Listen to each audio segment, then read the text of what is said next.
Quando nós falamos da saúde do Brasil, a saúde pública principalmente, temos que falar da formação dos profissionais. Os profissionais de saúde no Brasil enfrentam duas realidades. Quase sempre, muitas dessas realidades que nós temos que conviver na saúde no Brasil, o profissional define o caminho que ele vai assumir na sua formação, da graduação ou pós-graduação. Uma delas é o status de ser um profissional da saúde, o médico, o dentista. Do outro lado, a preocupação com a sociedade brasileira, que tem um lado extremamente carente em relação à saúde. Na Unifatesp nós temos um curso de odontologia. À frente dele, uma das pessoas que eu acho fantástica pela forma como ela analisa a saúde do país. A história dela que a gente vai conhecer hoje, como ela se posiciona, e a maneira como se forma, se educa pessoas. Esse é o nosso papo hoje com a doutora em odontologia Ana Cláudia Baladelli. Ana Cláudia, nosso podcast agora me fala de você. Tá? Então eu quero saber, quero ouvir você, a gente quer ouvir você. Como é que você entrou na odontologia? Por que a saúde e a odontologia foi a tua foi de paixão, foi aquilo que você quis fazer? Então, a minha história na odontologia... Obrigado por estar aqui, passado. Eu que agradeço o convite, é um enorme prazer estar aqui. E a odontologia, ela entrou na minha vida desde muito cedo, né? Meu pai sempre foi da área do rádio, né? E ele gostava muito de gravar a gente, falando... Uma boa profissão, viu? Isso, meu pai tinha... Puxando a barra da minha sardinha. É um comunicador, assim, né, memorável. E aí ele gravava a gente falando o que queria ser quando crescer, aquelas coisas de criança. E eu me lembro de uma gravação dessas, de fita cassete ainda, aos 5 anos de idade, eu falando que eu ia ser dentista. Oh, que legal. Então, para mim, a odontologia ela entrou muito cedo na minha vida. Mesmo que a gente morava lá um tempo em Maringá, depois um tempo em Cianorte. Em Cianorte não tinha curso de odontologia. Então, eu já sabia que eu teria que morar fora, ia ter que me dedicar. E isso sempre ficou muito claro para os meus pais, do investimento que eles iriam ter que fazer comigo. E desse investimento, muita gente acaba ligando a formação para o lado de se eu estou investindo muito, e seus pais investiram razoavelmente muito, né? Você transforma a odontologia numa ação para as pessoas. Exato. Que é uma coisa que nem sempre se espera de uma formação em odontologia. É engraçado porque até eu brinco isso, né? Meu pai, ele fez um investimento na odontologia, pagou um curso particular, privado, da PUC, né, Curitiba. Então, saí de Cianorte, fui morar na capital, né? Até com esse medo de pais quando os filhos vão morar fora, né, saindo do interior. E PUC ainda é um dos cursos mais elitizados, porque a odontologia ela é cara, né? Então, hoje, na FATESP, por mais que a gente utilize instrumentais essenciais, a gente melhorou muito, mas ainda o aluno investe ao longo dos 5 anos em torno de 25 mil. Então, quer dizer, não é só a mensalidade, né? Eu até comento que a questão, assim, a comparação entre a medicina e o odonto é que a medicina, o médico, ele não investe em enxoval, né? A gente tem um enxoval próprio de equipamentos, de instrumentais, e que o aluno, o pai desse aluno, às vezes tem que investir. E eu lembro que ainda na época que eu fiz, né, que eu já sou formada há 26, estou indo para 27 anos, eram muitas coisas importadas, né? Então, materiais de marca, então, e que o professor exigia que se você não tinha aquela lista daquela marca, você não podia nem fazer a aula, né? Então, a odontologia ainda é elitizada, né? E aí a gente começa a pensar na questão do acesso, né, para a população de uma forma geral. Hoje ainda é muito restrito. Por mais que no Brasil se tenha, você entende isso melhor do que eu, né? Na década de 1990, para o final de 90, começou a se falar efetivamente, até na questão do SUS, de que se criar uma saúde para a população e tal. Melhorou nesses últimos 30 anos.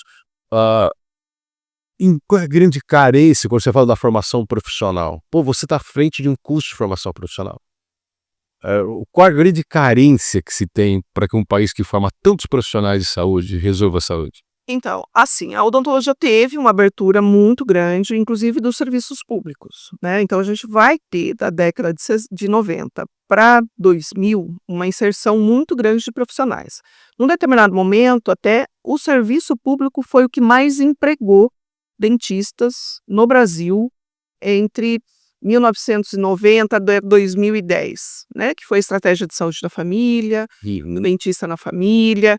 Então, a gente teve um grande impacto e ainda temos, né? Ainda a gente tem, hoje, quase que obrigatório todo município ter o seu dentista da atenção primária. E a gente vai falar que isso só acontece no Brasil, praticamente, né? Se você for ver os sistemas públicos de saúde, e aí a gente vai comparar com o Canadá, a gente vai comparar com Inglaterra, ainda não tem serviço de odontologia gratuito. Isso é bom. Isso é bom, porque hoje, sem sombra de dúvidas, eu ainda vou falar que a odontologia no Brasil, ela é a melhor do mundo, porque nós temos muito profissionais, Isso é legal, eu não sabia disso. e aí a gente está exportando profissionais. Então, hoje a gente tem já dentista brasileiro sendo professor nos Estados Unidos, no Canadá. A gente tem uma equipe de pesquisadores de dentistas brasileiros trabalhando na Oceania, trabalhando na África.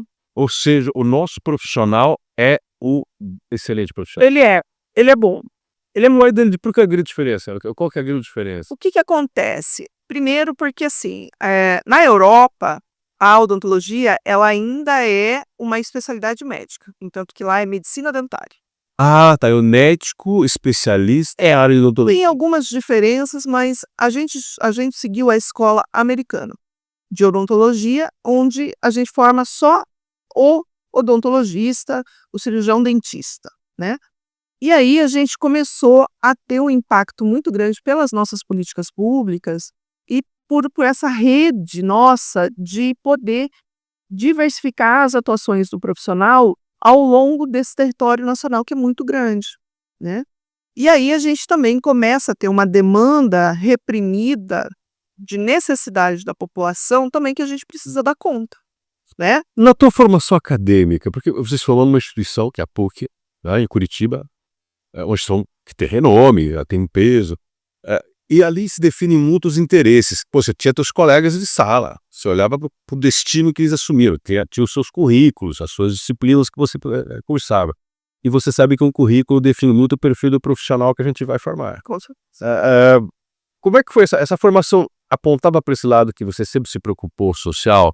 Ou a formação apontava mais para o lado da continuação da elitização, do afastamento do profissional das questões sociais? É claro que, assim, a PUC, ela tem uma visão humanizada, né, até por ser católica, e a gente ali, a clínica da Odonto fica bem no Prado Velho, que fica do lado de uma comunidade extremamente vulnerável, então que a gente já tinha esse olhar para dentro da comunidade, né, até porque a gente tinha que olhar por essa comunidade para a gente... Estava ali, né, do outro lado da rua e tal. Por causa da questão de roupa e tal, então a comunidade tinha que proteger a instituição, né, então tinha essa questão de troca. E aí eu tive boas referências, né? Então, assim, um dos meus grandes professores, o professor Léo Krieger, ele é referência mundial de odontologia social, né? Então, a gente vai para esse lado mais humano e, claro, que a gente vai ter o foco consultório. Quando eu me formei, eu fui trabalhar em Sarandi. Era tão bacana porque nesse consultório a gente tinha a oportunidade de atender desde o prefeito ao morador de rua. Passar pela tua casinha. Pela minha cadeira. Então, ele era um espaço democrático de acesso. Eu nunca esqueço um dia, Gilson, que uma paciente chegou para mim e falou assim: doutora, eu não posso mais vir no consultório, né? A questão não é nem o dinheiro, mas toda vez que eu saio de casa para vir no dentista, minha casa é assaltada. E aí, ela falou, a última vez, roubaram a casa dela de charrete. Pensa, quer dizer, o vizinho viu, levaram até sofá dessa paciente, né? Por uma questão de ser uma área vulnerável, né? E aí eu falei assim, cara, não dá para eu ficar só dentro do consultório. Eu deixo de tratar os meus dentes, a minha saúde bucal, não porque não tem dinheiro, é porque a insegurança é tão grande que eu não posso sair de onde eu estou para poder me tratar e cuidar. Exatamente. Então eu tenho que ficar em casa, protegendo meu espaço, doente, né? porque eu não posso sair, porque minha casa vai ser invadida. Você escolhe o que é mais importante. E aí, o que é o dente no meio desse contexto? Exatamente. Tipo, que tá, e aí a boca fica como? Cara, então, assim, eu acho que essas questões sociais sempre entraram muito forte, né, na minha vida pessoal e profissional. E aí eu entrei no Rotary, né, fiz parte do Rotary, eu era membro da associação comercial, né, mulheres empreendedoras. Estava sempre preocupado em fazer alguma ação. Exato, porque até assim, eu era tesoureira do Conselho de Comunitário de Segurança, né, do município de Sarandi, até para ter esse olhar. Porque eu acho que assim, o consultório, ele é muito confortável. Ele tem ar-condicionado, ele tem música ambiente, né? Acho que falta do profissional isso, Ana. Olha, porque você está falando disso, você procura falar isso para os teus alunos, ó, a gente tem que ser alguém além do consultório. Se a gente quer fazer alguma coisa, a gente tem que ocupar espaço, associações, instituições representativas, discutir problemas. Porque eu acredito que assim, é muito fácil reclamar das coisas. Eu acho que é importante você colocar a mão na massa, né? Então, o que eu faço nas minhas horas, além de consultório, em que eu posso impactar essa população e melhorar a qualidade de vida dessas pessoas, né? Então, eu não trato só um dente. Ainda a gente brincava isso, que seria ótimo, né? A pessoa passa ali, deixa o dente, você trata, no final do expediente, você vai lá e coloca de volta. Que nem a gente deixa um carro, né? Mas não é assim. Aquele dente vem dentro de um contexto. Então, eu vou te explorar nesse sentido um pouco, na nossa conversa. Vou usar o termo de um leigo, né? Por mais que eu tenha uma filha que está na mesma profissão que você, eu uso leigo. Quando você olha a boca de uma pessoa, ela é simplesmente um dente. Tem uma denúncia de um ser humano ali dentro, tem a denúncia de uma realidade ali dentro. Vocês que são profissionais, ao avaliarem a saúde bucal de um ser humano, é possível, vou usar um termo meio exagerado, fazer um raio-x de uma sociedade através das pessoas que frequentam um consultório que um profissional como você atende? O que fazer com isso? É perfeitamente associável, né? Eu acho que dentro da boca está a história de vida daquela. A nossa boca nos denuncia. Nos denuncia, né? Então, assim, até os momentos em que você começa a verificar a ausência de cuidado, um trauma, porque a boca, ela é uma fonte de prazer. Vamos parar para pensar, né? É uma área assim, o alimento nos dá prazer, né? O carinho nos dá prazer. Então a boca Todo mundo já se amamentou quando era bebezinho, né? A segurança da mãe. recebe, Exato. né? E ela é vital. Então, para eu ter uma boa, um bom físico, eu preciso ter uma boca saudável, né? Eu preciso mastigar muito bem, eu preciso. A gente até teve casos assim de crianças com problemas de cognitivo, porque tinha ausência dentária, porque não conseguia mastigar a proteína, que é carne. Então, se eu não tenho, né, dentes fortes para fazer uma boa mastigação de uma proteína animal, por exemplo, eu vou ter déficit de neurológica, porque eu não tenho nutrição adequada. Então, a boca, ela me sinaliza e ela pede ajuda, inclusive. Quando a gente atende, seja mulheres vítimas de violência, né, crianças, idosos. Quando você se depara com isso, Ana, a violência doméstica, por exemplo, a que está lá atendendo uma mulher ou atendendo uma criança e você observa aquilo. Né? Claro, pode ser um homem também, mas Sim. por tendência, né, uma mulher ou uma criança por uma tendência de proporção. E aí, minha amiga? E aí, vê o que você fala. Aí eu falei que eu já tive vários momentos na minha vida. Em Sarandi, eu era da pastoral da criança também, né?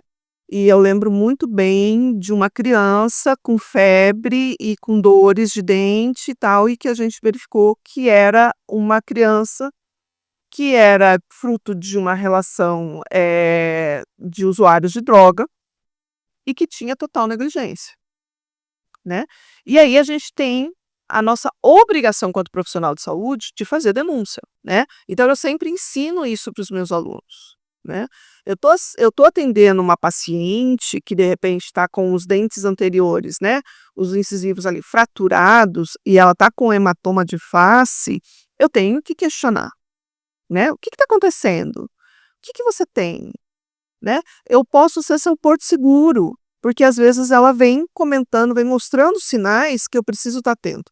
Eu não posso só restaurar aquele dente e fechar os olhos para o canteiro. Não é um trabalho só do profissional, da técnica dele, ele tem que conhecer o ser humano. Exatamente. Ou seja, o excelente profissional de saúde, no caso da odontologia, a regra serve, é conhecer o ser humano. Você tem que saber com quem você está lidando. Por trás daquela boca tem um ser humano, tem uma história.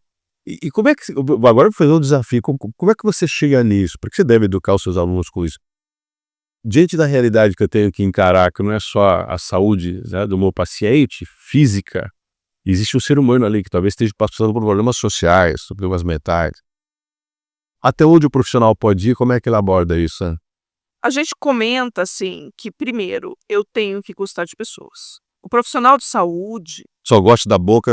não dá. Eu não posso gostar só do Botox, tá? Posso gostar do Botox, só que o Botox ele tá numa pessoa, né? Que eu preciso olhar com atenção. Então eu sempre prezo para os meus alunos assim e insiro eles dentro de uma realidade que a oportunidade que a gente teve agora é de colocar os meninos para fazerem escovação das crianças nas escolas em que eles estudaram. voltar para o lugar por onde eu passei para dar uma ajuda à realidade que eu também já existem. Que legal, que legal. Por quê? Porque daí Uma experiência fantástica. Como é que discípulo? eles ficam super felizes, eles ficam empoderados, Legal. né? E aí o outro impacto que isso é muito bacana e eu pude presenciar isso tanto na odontologia como na medicina, pelo tempo que eu atuei na medicina, são as crianças das escolas públicas verificar que elas podem ser aqueles profissionais. Então, por que uma criança de uma escola pública ela não pode fazer medicina? Inspirador. Você Né? desperta na hora e fala, cara, Eu não posso ser dentista. Eu posso, né? Hoje a gente pode pensar nesse acesso. E o quanto que essa ação, que no momento ela se foi indireta, né? Mas eu faço um pertencimento dessa sociedade, né? Então eu falo isso para os meus alunos. Eu falei, gente, dinheiro é consequência. Eu não fiz voto de pobreza. Mas assim, eu posso, né? Eu posso ir escovar o dente de uma criança. Eu posso ir no asilo e dar um conforto. Cada profissional da tua área fizer isso, Exato. boa parte dos problemas que a gente tem hoje em relação à saúde bucal teriam se resolvido. Então eu olho. Tem interferência direta do governo. Isso. Eu acho que assim, a gente tem que cobrar do governo as suas ações, né? Quando a gente fala do Sistema Único de Saúde, a gente fala também que aquele usuário do sistema, ele tem uma boca e precisa ser tratado, né? Então a gente começa por aí. Mas por um outro lado, eu quanto consultório, e fiz isso muitas vezes, né?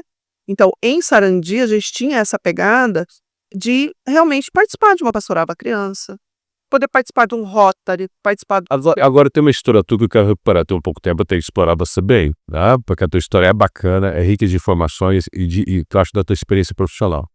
Você se formou, você foi trabalhar em Sarandi, mas tem uma coisa que eu conversei com a Ana, num papo que a gente teve aqui na instituição, que eu falei, pô, eu tenho que trazer essa mulher para conversar, porque é muito legal. Você chegou aí ao Nordeste, você trabalhou para o poder público, tá? Em cima de todo esse projeto que você tem, você chegou a ser uma pessoa engajada na saúde pública. E a Ana me falou uma coisa assim incrível, eu queria que você relatasse isso para quem está nos vendo. Você foi lá com aquela coisa, aquela sede de fazer tudo isso que a gente ouve você falar, de fazer uma mudança no lugar, de criar uma inclusão, de promover saúde. E você saiu de lá sem conseguir fazer isso, trabalhando para o governo federal, passando um concurso, sendo uma funcionária pública, inclusive com um cargo de liderança local. Exato. Quando você me falou, fala isso, explica para nós como ir, aonde você foi, o que você foi fazer, a vontade que você tinha de mudar e aonde a coisa deu, e por quê? Então, assim, eu tive a oportunidade de estudar e eu acho que eu fiz tanto mestrado, doutorado em saúde coletiva, né?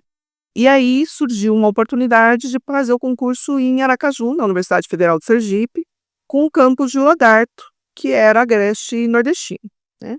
E nesse campus, ele era o campus da saúde, 9 cursos da saúde, né, que a gente teve a oportunidade de estar trabalhando. E quando eu cheguei em Lagarto tem uma cidade aí de 50 mil habitantes, né, com 9 cursos de uma universidade federal para instalar, com uma proposta de inserção na comunidade muito forte, Perfeito. tá? Que são as diretrizes dos cursos da saúde, achei ótimo. Nesse momento, eu já consigo ter, né, uma entrada dentro do poder público municipal para que a gente fizesse a inserção dos nossos alunos da instituição federal dentro do contexto municipal, dentro do serviço público, dentro da saúde. E aí, assim, fui com unhas e dentes, ideias novas. Tinha acabado de ver uma experiência de doutorado em Florianópolis, que é uma cidade de referência de serviço público de saúde de qualidade, e acreditando que a gente poderia estar fazendo Lembrando que Florianópolis é muito bonito, então, mas também tem suas desigualdades significativas. significativos. Mas é um serviço de saúde pública que ele é resolutivo, vem, claro, seus altos e baixos. Aí você queria fazer, se isso aconteceu, deu certo aqui, vai Vamos fazer lá, em Aracaju também, vai dar certo. fazer lá em Lagarto, Lagarto. né? E aí a barreira ainda política é muito grande, né? Aonde eu tenho posições contrárias, aonde que fazem a política, né, dentro dos órgãos públicos, né? Eu acredito que, assim, claro que a gente não pode ser ingênuo, né? A gente vai ter opiniões partidárias. Mas a política é envolvida no negócio. Ela vai sempre ter os E sempre vai ter. Só que eu tenho um serviço de base que ele tem que ser feito, independente da minha convicção política. Entende? Eu vou trabalhar no serviço público independente do gestor que é, né? Por quê? Porque eu tenho conhecimento. Então, aquela pessoa que chega doente, ela tem que ser acolhida, ela tem que ser tratada, independente da convicção que ela tem política. Claro que na política que se quer saber os méritos disso, quem fez, quem não fez, quem vai ganhar o crédito político por isso ou não, né? E lá não é bem assim, Não. tá? Tá. Então, a gente vai ter a questão da questão política partidária atuando diretamente no meu fazer.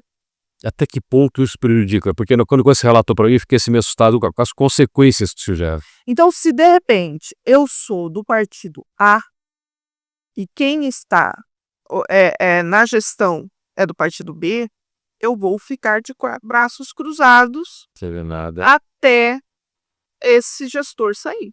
Só que eu, quanto profissional de saúde, eu não posso fazer isso. Quantas pessoas... Não é ético, isso não é transparente. Isso. A minha convicção política, ela tem que estar muito longe da minha ação profissional. Então, um serviço para cumprir. Né? Até porque eu recebo, né? Eu entrei, eu quis receber esse salário, eu estou ali, eu fiz um concurso, eu escolho estar ali. Eu posso brigar por salário, tá? Eu acho que, de novo, eu não fiz voto de pobreza, mas eu acho que são brigas distintas. Profissionalmente, na cadeira, fazendo o meu atendimento, da minha questão financeira e da minha questão política. Deixa eu achar uma coisa legal no teu perfil, pelo que você estava falando, né? Você era uma concursada do governo federal, seu prêmio você não perderia, seu salário você não perderia, estabilidade você tinha. Mas parece que o que te incomodava é não poder fazer o trabalho que você foi fazer. Exatamente. E aí você passar, assim, meses, né, sem poder fazer um atendimento. Então, isso me incomodava. Ah, mas o seu dinheiro cai na conta. Tô nem aí, melhor ainda é ganhar sem trabalhar, não vou nem trabalhar. Não, não. Aí é uma questão ética. Eu não poderia esperar 30 anos Parabéns. para eu me aposentar, né, para eu poder falar assim, não, eu fiz desses 30 anos, trabalhei uns 10. Não, cara, né? E aí eu pedi exoneração. Você pediu Exoneração. Ou seja, a Ana pediu as contas do serviço público porque não conseguia trabalhar mesmo tendo sem salário. E aí, assim, foi uma opção minha. Entende? Eu pago a consequência disso, dessa opção que eu fiz. O que isso te impactou na tua vida profissional? Ai, Gilson, assim, claro que hoje eu gostaria de ter, né? A gente nem se compara. Hoje o funcionário público federal ganha o dobro do que a gente na iniciativa privada, e aí eu estou falando de iniciativa privada de uma forma geral. né? Mas, assim, eu posso pegar as minhas lutas hoje. Eu posso modificar essa realidade hoje. É o que você faz aqui? É o que eu faço aqui. Tá, agora vamos lá. Você voltou de lá, você tem coordenações em outras instituições. Aí veio educação, que uma coisa é a profissional, engajada em relação às questões sociais, você teve uma formação que te ajudou muito nisso, você viu realidade, você montou um consultório numa cidade onde você tratava do prefeito, a pessoa mais simples e tal. Mas a educação, o que te deu a ideia? E tu falou assim, pô, vou formar profissionais, vou me dedicar a isso também. Como é que foi isso?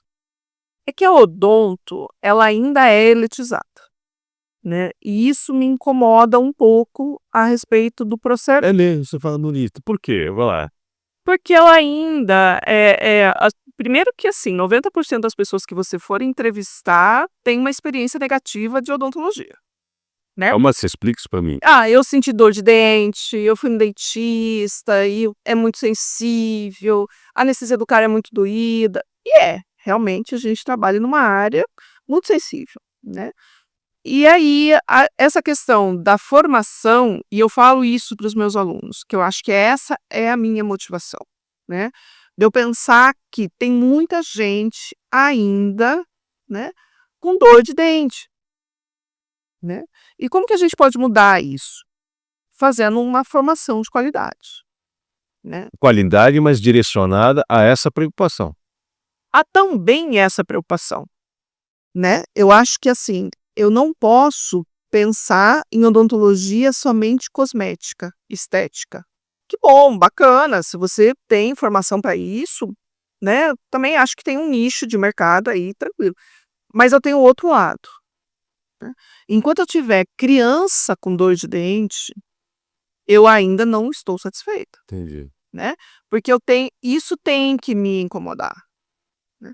Ou quando eu vejo uma mulher que de repente leva um tapa do seu companheiro e quebra os 2 incisivos, entende? Show. Isso tem que me incomodar. Isso tem que me tirar da minha área de conforto, né? E eu acho que nesses anos todos de docência, que eu já vou aí para uns 20 anos de docência, eu acho que todos que passaram por mim aí, né, de alguma forma, eles vão lembrar da professora de saúde coletiva, que era essa sensível, né? Porque quando você pensa em montar um curso, você pensa estar à frente de um curso, né? Você tem demandas, você tem demandas, né? Teus alunos entram aqui com expectativas, né? E você falava para mim assim, Gilson, tem cursos e cursos de odontologia. Né? O curso define o profissional, claro, eu entendo, o profissional formado na nossa instituição, aqui na Unipateste ou qualquer outra, ele faz suas escolhas, Mas há uma forte influência da instituição, como você teve da PUC, na formação do profissional. Pode ser que o jovem estudante entre aqui de uma forma e saia como profissional de outra, por causa da influência que a instituição deu. Qual o impacto dessa sua forma de ver odontologia para a formação dos teus alunos aqui dentro? A gente vai ter um instrumento de avaliação do MEC que vem aplicando muitas diretrizes curriculares nacionais, né? Que são aí grandes pensadores que elaboram esse documento e que vão ter um impacto muito ativo e que foram os meus professores, né? Então, que são referências. Inclusive, eu vou para uma viagem agora em Manaus, em que a gente vai estar discutindo o ensino odontológico. Então, todo ano a gente senta, a gente vai discutir. O contexto da instituição, ele tem impacto, mas também o município em que ela está. Então, a minha diferença, quando eu atuei na instituição em Maringá, por exemplo, a gente tinha um perfil de doença em Maringá muito bom, porque eu tenho um serviço de qualidade prestado. A qualidade da saúde bucal em Maringá É boa. A saúde pública de Maringá, numa em geral. as pessoas são mais saudáveis, tá? Diferente de Sarandi, diferente de Paysandu. Pergunta, eu preciso fazer essa pergunta. Mais por um desejo meu, talvez, até do que a discussão da odonto, mas a odonto pode ser um grande termômetro para isso. 2 localidades muito perto, costadas, conurbadas, né? Elas podem ter realidades muito distintas, como se fala de saúde. Eu posso estar vivendo 2 mundos diferentes, um do ladinho do outro. Com certeza. Infelizmente é o que a gente vê em Maringá, Sarandi e Paysandu, que são cidades ali próximas demais, e também aqui Paranavaí. Eu até falo que, assim, a gente na saúde, a gente até discute isso, que parece que de Nova Esperança para cá a gente vai ter um outro cenário de perfil de doença, né? Uma fronteira invisível. Uma fronteira invisível. E aí eu tenho que pensar, Gilson, que assim, os meus alunos, da onde são e para onde vão. E aí, a partir do momento que eu entendo esse perfil epidemiológico da doença, eu entrego um produto Diferente. diferente, pronto para assumir uma sociedade. Então, quando eu cheguei para o professor Daniel e o professor Gilmar e falei assim, olha, 70%, 60% dos meus alunos da odontologia são dos municípios do entorno de Paranavaí, que não são daqui de Paranavaí, são do entorno dos 29 municípios, eu preciso saber a realidade desses Eu municípios. preciso direcionar minha formação para responder a essa realidade. Por quê? Porque ele não vai ficar aqui em Paranavaí. Ele vai voltar para o seu município. E qual é a necessidade? Você incentiva isso no curso, Ana? Por exemplo, aquilo que você falou agora, claro, você incentiva que você acabou de dar uma resposta falando que você leva os seus alunos para escovar os dentes dos alunos que estudam na escola que ele estudou. Entendi perfeitamente. Quer dizer, eu já volto para a realidade de onde eu vim e tal. Mas você tem essa formação de falar, você tem uma dívida social com o lugar onde você está, você tem que voltar à sua origem e dar uma resposta para isso. Eu gosto muito disso. Porque em Maringá a gente vivia isso, que assim, 90% dos nossos alunos de medicina e de odonto eram da região norte, ali vamos pensar Tocantins, Mato Grosso, né? E aí, eu falei, gente, a gente tem que voltar. Vocês têm que voltar. Só que Maringá é muito sedutora. Claro que é. E outras cidades também são pela renda, com capacidade de sucesso profissional. E aí, assim, o que eu quero? Então é importante a gente colocar os meninos para fazerem essa reflexão, né? Eu preciso entender que eu vou ter sempre acertos e derrotas, né? Vou ter o lado bom, vou ter o lado ruim, mas o que manda no seu coração? Porque eu acho que a questão até de saúde mental, eu posso ter esse conforto de que eu estou no lugar aonde eu deveria estar. Estou fazendo alguma coisa que vai além de mim. Né? E aí, por quê? Porque a questão da grana, ela vem, né, sedutora e tal, mas assim, ela é uma consequência daquilo que eu gosto de fazer. Agora, a instituição, por exemplo, a Unifatesc, que você está dirigindo o curso de odonto, você mostra muito o perfil mais preocupado com o que as pessoas às vezes querem da profissão, você está preocupada com o que a instituição pode responder à região onde ela está. Vocês, com a obrigação de uma instituição de ensino que forma profissionais, como no caso de odonto, ela tem um engajamento no lugar onde ela está, ela tem que responder essa realidade. Se ela tem um problema que ela pode resolver com a formação dos profissionais que ela está fazendo, ela tem que ir lá e dar resposta para isso. Você tem essa pegada? Né? Tenho. Eu acho que é dever, né? No entanto que, assim, o MEC, ele chancela você, ele te autoriza a oferecer determinados cursos. Eu tenho que pensar que eu vou inserir um curso e que ele vai ser fruto, né? Ele vai deixar frutos para essa sociedade do entorno, né? Então, ela tem que pertencer a essa região. Então, o que eu gosto da Unifatesc é esse pertencimento até da nossa mantenedora e dos proprietários da nossa mantenedora que são daqui, que conhecem, que vivem. E que são professores, de certa forma, têm uma ligação com essa coisa do educado. É diferente de eu ter as instituições grandes aí, de mercados internacionais, né, que vêm aqui simplesmente ser um comércio, né? Eu estou vendendo profissionais. Não, eu acho que aqui a gente está formando profissionais para essa sociedade. Quanto tempo faz que você está à frente da formação Aqui da Unifatesc 2021. Cheguei... Mas desde o início da sua carreira com educação, quando seja você educadora na Emaru? O meu mestrado eu terminei em 2006, que eu fiz na Unicamp, né, em Piracicaba, que é uma das escolas de excelência da odontologia. E depois eu fiz um doutorado, terminei meu doutorado em 2009. Uhum. Então, a docência sempre esteve aí, podendo atuar em cenários, né, públicos e privados. E eu acho que tem que ter esse compromisso.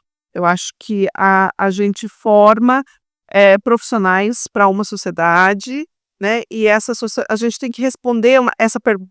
através do nosso conhecimento. Eu tô com o meu tempo esgotado, mas eu quero te fazer uma pergunta. Que eu queria muito fechar, porque pelo teu histórico, pela forma como você atua, a maneira que você vê a educação, a maneira que você vê as pessoas. Eu gosto de pessoas. O profissional da área de saúde tem que gostar das pessoas. E você observa que a gente caminha para uma saúde, por mais que tua remada é para o outro lado, né? Da impessoalidade, da generalização, da frieza no trato, né? E você fala muito da saúde preventiva. Evitar o problema e não ficar tratando do problema o tempo todo, né? Na tua opinião, qual seria a grande ação, a grande sacada para a gente formar um profissional mais humano, mais preocupado com as pessoas, e um profissional que se dedique mais a prevenir do que, vou usar o termo, se me corrija se eu estiver errado, do que se dar bem remediando a vida dos outros? Como que a gente vai ver a saúde como prevenção e não como remediação, e o papel do profissional da odontologia nisso? Eu acho que assim, a saúde, na realidade, os profissionais da saúde, a gente é profissionais de doença, infelizmente, né? Porque eu ainda treino para tratar uma sequela causada por uma doença, por uma bactéria tão pequena. Olha o que o Covid a gente vivenciou aí, né? Então, até a inteligência artificial, ela traz o conhecimento de uma forma muito rápido, muito intenso, de qualidade, dependendo do que você faz. Mas a gente tem que pensar que eu estou sempre pensando de pessoas, né? Então, quando eu penso que aquela doença é causada por uma bactéria e que eu posso simplesmente evitar, por que eu não faço? Por quê? Porque a doença, ela rende muito dinheiro. Vamos pensar farmácias. Quantas farmácias a gente tem, né?